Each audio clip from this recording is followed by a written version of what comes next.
You're choosing comfort over greatness right now, every single day. And it's killing the person you could become. How long has this been acceptable? By the end of this, you'll understand exactly why your desire for ease is the very thing preventing you from becoming who you're meant to be. And more importantly, how to break free from this invisible prison before it's too late. Here's what nobody talks about. Comfort isn't neutral. It's not some harmless state you drift into after a hard day. Comfort is an active force working against your potential every moment you indulge in it. Think about your morning routine. You hit snooze because the bed feels good. You skip the workout because the couch is easier. You choose the familiar path because uncertainty feels threatening. Each choice seems small, innocent, but you're not making individual decisions. You're casting votes for the type of person you're becoming. The comfort trap operates in shadows. It convinces you that rest equals recovery, that ease equals happiness, that avoiding difficulty equals wisdom.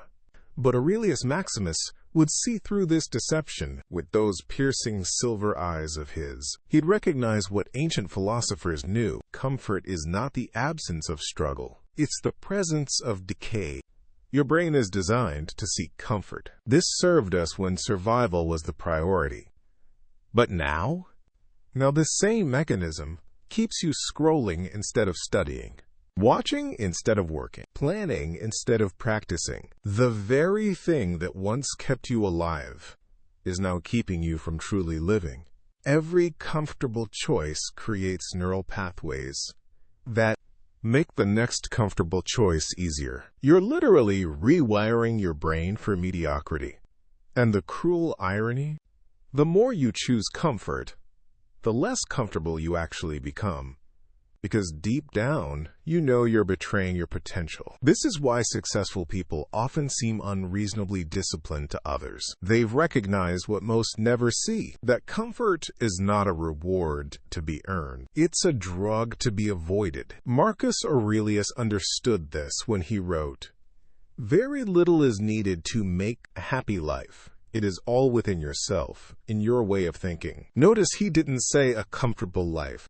He said a happy life, because he knew that genuine fulfillment comes not from avoiding difficulty, but from meeting it with the right mindset. The Stoics had a practice called voluntary discomfort. They would intentionally choose the harder path, sleep on the floor, eat simple food, walk in the cold, not as punishment, but as preparation. They were strengthening their capacity to handle whatever life presented.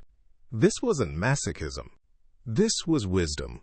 Because they understood a fundamental truth that comfort seekers never learn. Your capacity for happiness is directly proportional to your capacity for handling difficulty. The person who can only be content when everything is easy will spend most of their life miserable. But the person who finds strength in struggle becomes anti-fragile. Marcus Steele embodies this principle, that sharp, angular jawline that never fully relaxes.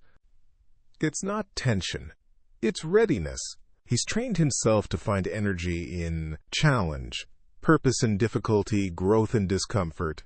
Where others see problems, he sees opportunities to become stronger. But here's what separates the Stoic approach from mere toughness. This isn't about suffering for suffering's sake. It's about choosing your suffering wisely.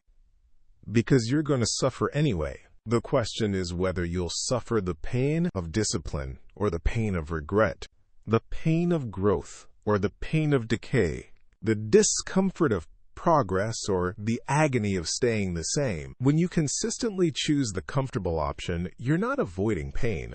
You're postponing it. And postponed pain always comes back with interest. The body you didn't take care of breaks down harder. The skills you didn't develop become desperately needed. The conversations you avoided become crises. The dreams you put off become regrets. But when you develop comfort with discomfort, everything changes. Challenges become exciting rather than threatening. Uncertainty becomes possibility rather than anxiety. Difficulty becomes the pathway to strength rather than something to avoid. Start simple. Tomorrow morning, when your alarm goes off, get up immediately. Don't negotiate. Don't rationalize. Just move. Feel that resistance. That's your comfort-seeking brain, trying to keep you small. Override it. Take cold showers, not because you enjoy them, but precisely because you don't. Choose the harder workout. Take the more challenging project. Have the difficult conversation. Each time you choose discomfort over ease, you're building the muscle that will carry you to greatness. The person you admire most, they're not more talented than you. They're more comfortable being uncomfortable than you. They've made friends with difficulty while you've been avoiding it. This is your choice. Every moment, every decision. Will you choose the path of least resistance and wonder why your life lacks meaning? Or will you choose the path of most growth and discover what you're truly capable of? The comfort trap only works if you don't see it. But once you recognize it, once you understand how it's been shaping your choices, your habits, your entire trajectory, you can never unsee it. And that awareness changes everything. Because you can't simultaneously choose comfort and growth. You can't prioritize ease and expect greatness. You can't avoid difficulty and develop strength. The choice is always yours. But now you know what you're really choosing between. Now that you see it, it gets worse.